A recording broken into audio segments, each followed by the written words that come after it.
When was the last time you wrote a long text on paper? If you do that often, you belong to a minority. Most of people do not handwrite anything. They use instead tablets, the laptop, the phone, computer, whatever.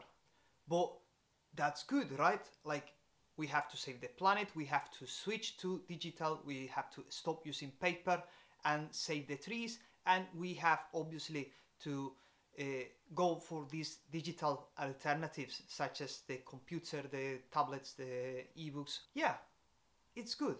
And it has also quite a lot of practical advantages also. It is far easier to edit and correct a text written digitally that has been typed in a computer or on a laptop than to edit or correct a text that has been handwritten. But we are paying a price, and this is precisely what we will examine here today.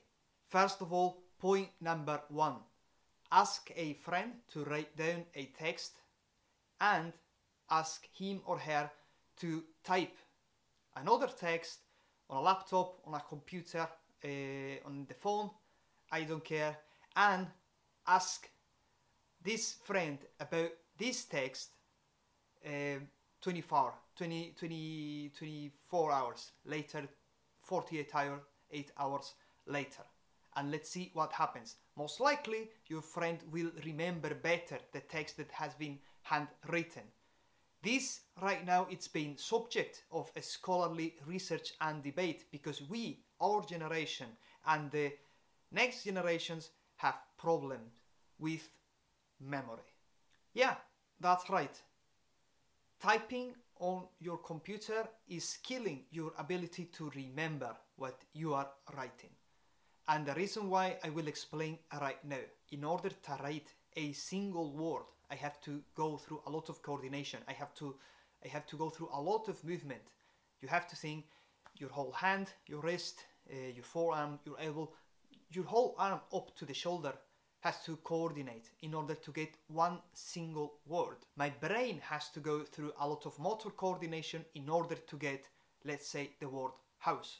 And there is only one set of movements that will get the word house.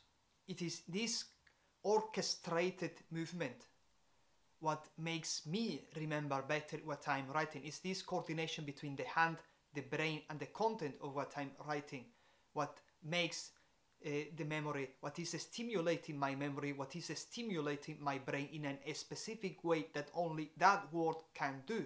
Now compare that to typing. While typing, the same movement goes for everything. There is no set of specific movements that goes to any specific word.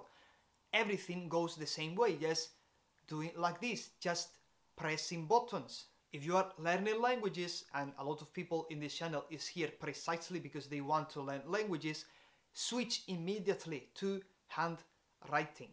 I mean it. Learning vocabulary is going to be far easier if instead of typing things, you switch to writing things down.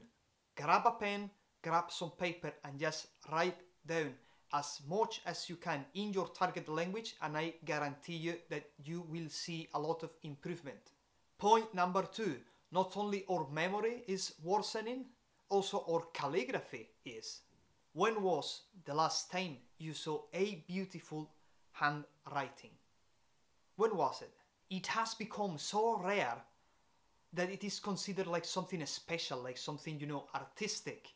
But let me show you something. These are the dullest and most tedious texts you will ever find. This one, for example, is a will, and obviously it deals mostly about inheritance and stuff like this. It's boring as hell. The guy who wrote this was not an artist, he was an average lawyer in 19th century Valencia here in Spain. I mean average lawyer. He was not an artist, he was an average lawyer. And this is my point, precisely, that beautiful handwriting was not artistic, was not special, was on the contrary quite average. Most of today's handwriting has no interest or no aesthetic value whatsoever. Handwriting is a beautiful, stimulating and creative craft that we are replacing for the art of pressing buttons. My third and final point: not only do we have a problem with memory, and we do not only have a problem with the aesthetic value of our handwriting, we also have a problem with our eyes. We are so used now to read digital text that we are losing the ability to actually read text that are not typed. When you handwrite something, your emotions, your thoughts, your whole personality reflects in your handwriting. The same word won't be written twice the same way by the same person. But since we are all typing now, all these differences are lost, and when we go back to handwritten text, we don't understand shit, because we are not used to these subtle differences anymore. Thank you very much for watching. I hope you enjoyed the video. I hope you at least think about switching to handwriting more often, and please click the like button and subscribe. There is a lot of content especially related to language learning in this channel, so please subscribe and give a like, and see you in the next video.